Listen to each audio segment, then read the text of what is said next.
I'm a citizen of the globe. I am Mr. J, citizen of the globe. I think everyone knows that the borders, arbitrary borders between nations are being dissolved as they have been throughout the millennium. I mean, where is the Roman Empire now? Where is Constantinople?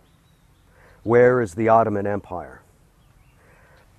What's happening in the world today? Well, let's see. We've got, just reading the headlines, China is building an artificial island or island strip in the South China Sea to exert its influence. China was obviously waiting patiently for decades to challenge the United States, and found its opportunity during the retarded invasion of Iraq, which was just an absolute disaster, completely unfounded. Even the CIA provided information to the George W. Bush administration that there was no linkage between Saddam Hussein and uranium enrichment. He didn't care. He was fixated. He needed to show people. Spent a lot of money and resources on that. And in the process, a lot of corruption took place. And it bled, between that and the Afghan conflict, bled the American coffers dry at a very critical time. China was waiting. So we shouldn't be surprised. This is the fruit of that retarded decision, led by a retard named George W. Bush, who is now somewhere painting portraits of his feet in a bathtub. I mean, what the hell? He's painting pictures of himself in the shower, painting pictures of his feet in the bathtub. Is this the mind of a person, a strategic master who is supposed to lead our nation, or who was? Now look what we've got. Going into Iraq was a disaster in many other ways. ISIS never would have been established in Iraq if Saddam Hussein was there. Bungling frickin' retards. Let posterity never forget that that was one of the turning points. We talked about moments, so that was a turning point. That was a moment. It really affected America permanently. The only person who seems to have benefited was Dick Cheney, who's playing a gold-plated foosball table in his basement, apparently. He's got a new artificial heart. I guess the excitement was getting to him playing foosball. All that money through Halliburton, all the corruption that went on from that retarded invasion, spent on Dick Cheney's gold-plated foosball table. How do you feel about that? Anyway, so when we look back in time in the history books, I don't know if they'll mention those granular details, but let's never forget the real causes for some of the stumbles that have been undertaken recently, that have been sustained by the United States. It's a real shame. I care about America, but look, things come and go. Obviously, leadership was lacking. Other nations were watching and waiting, and they are now still. Now, along those lines, in terms of foreign policy, more foreign policy notes, I guess, Russia is waiting. They're probing and prodding in Ukraine. Now, Putin is very quick to point out that the Russians largely defeated the Nazis in Europe. This is, besides the Battle of Britain, the Battle of Stalingrad was probably the most decisive turning point in the European war. This is true. But also, they didn't do it themselves. Millions of tons of equipment, Studebaker trucks from America, Air Cobras made in America, sent to Russia, were vital in pushing back the Nazi tide. So my point in all this is time. That as a nation, as a YouTube nation, as a global wired consciousness, frequently we like to look at things in a very short-term basis. And I was talking about moments just a moment ago. But we've got to wrangle all those moments together and look at them academically over a span of 50 years, 30 to 50 years. Then you can make a decision, a strategic decision.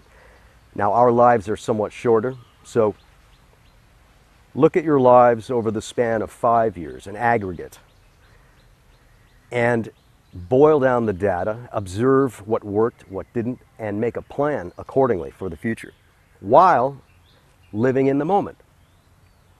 Now, one of the things I enjoy about teaching is that there's a real momentary connection between the teacher and the students. And I find it to be almost like a form of enlightenment, you know, when to observe a student learning, it's like an enlightenment. It's a form of enlightenment. Education really has been getting the short end of the stick for a long time. Everyone knows the military-industrial complex has hijacked American government. It is essentially infiltrated so deeply and mightily that they can't really be separated. Eisenhower warned against this. Nobody listened. Now, most of our nation, the United States GDP, is going towards the military, basically as a profit-making enterprise. So here's Mr. J's solution. Mr. J, although I'm sort of a Buddhist, raised as a Christian, I will point to the Bible now and point out there was that famous phrase or expression that says, "Turn your swords into plowshares." I think the same thing needs to be done now. All of these defense companies, Rocket Aerodyne, Northrop Grumman, Boeing, they're not going to let go of their grasp on the tit that they need to suckle themselves. It's too far gone. They're too fully entrenched. Okay, so a strong leader from an executive level mandate or decision basically needs to mandate that these companies can stay in business, but they must retool 50% of their output towards domestic infrastructure. So they're still getting the contracts, they're still making the money, but the final products, the final tangible materials are being reinvested into the United States, not being turned into weapon systems that are destabilizing the world, that are causing a lot of needless suffering, and are necessary to some degree, but certainly being utilized excessively, as we all can intuit and certainly know. So that's Mr. J's formula. It's not a radical formula.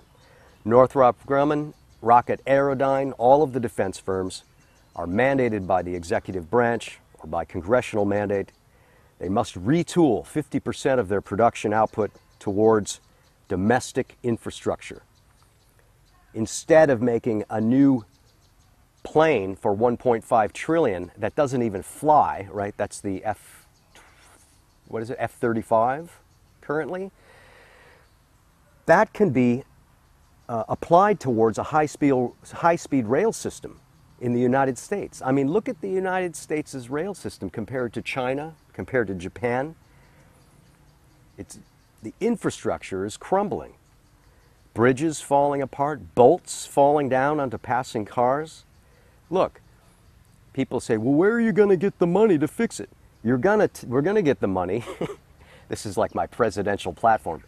By mandating that 50% of the output of these defense firms must go towards domestic infrastructure.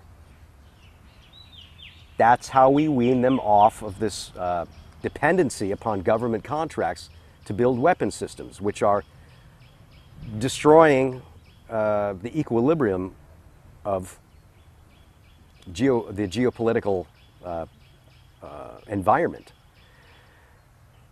It's not a hippie-ish notion. It's not a weakling notion. We still retain a strong military, probably even a better one, because that 50% that's left over for the military is going to be carefully applied and administered towards weapon systems we really need. So that's Mr. J's platform for converting swords into plowshares. I've been thinking a lot about the need for another party. Everyone has always thought about this, a real third party.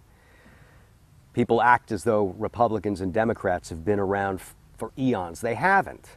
Before it was the Whigs. And before that, Thomas Jefferson, founder of one of the founding fathers of the United States, he was horrified by the notion that we would have political parties of any kind. He rightly perceived that it would cause divisiveness, log jams in the decision process, all of these things that are plaguing America now.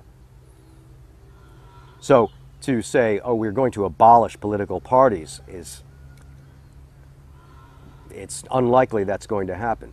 But at the same time, parties have come and gone. And the time is ripe for a real third party, a sensible third party that can navigate the waters of where we are in the world today. More on that as it develops. But what was the final thing? Oh, yes. Okay, so the United States antagonizes China by flying its Poseidon surveillance planes through the South China Sea while China is building a artificial island to project power in the region. It's not going to work. It's just going to antagonize them. Look, Mr. J's foreign policy suggestion for the United States is just play by their rules. If they're building an island, then number one, steal their technology, as they've done. I mean, they have, and we build our own airstrip, our own island. Hey guys, you know, you're over there, we're over here, maybe somewhere near the Philippines. It will save money. You won't need to project a warship burning thousands of tons of diesel fuel or nuclear fuel from America, from Norfolk, Virginia, all the way to the South China Sea and back. You have a stable, solid, man-made island as a counterpoint to the Chinese effort. Mr. J's advice in geopolitics. So I've covered a lot today. This was supposed to be a mild session. Hey, you know, not every session, not every show is going to be radical or you know, full of fireworks, ranting and raving. No. So let me just summarize. The importance of education. I talked about that. The rise and fall of empires and nations, and how a moment in time defines who we are as people and who we are as nations, as national entities. My advice, Mr. J's suggestions regarding retooling 50% of the military-industrial complex towards building domestic infrastructure. It's a win-win situation. Those companies stay in business. They're still getting contracts. Then we also get infrastructure built up in the United States. And in terms of, my point towards Russia was, don't forget about all of the assistance you received from the United States in defeating the Nazis during World War II.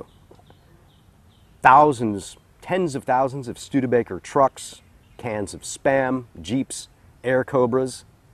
There's no way, as hard fought as it was, that effort was, there's no way Russia could have repelled the Nazis without that equipment. So just to balance things out, I like to be objective. I like to have some critical thinking. That's my middle name, Mr. Critical Thinking J. That's not the middle name, is it? Anyway, whatever. You know what I mean. The final thing was, The United States posture in Asia, talking about where I am now. Pivoting towards Asia, projecting power aggressively, the way they're doing now with the Poseidon spy planes and flyovers, it's not going to work. That will aggravate the Chinese and force them to become belligerent. Just build your own island. Use the Chinese technology, take it, steal it.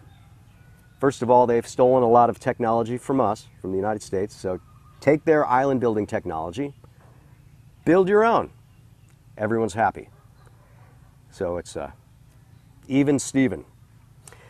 I'm Mr. J here in Indochina, in Cambodia, and glad to see you again. We got some comments about the name of our Indian colleague who's not here today. He's resting back at the guest house. But please leave your comments, questions, themes, ideas in the comments section below, and hopefully we'll get to them in the next show. I'm Mr. J. Thanks for watching.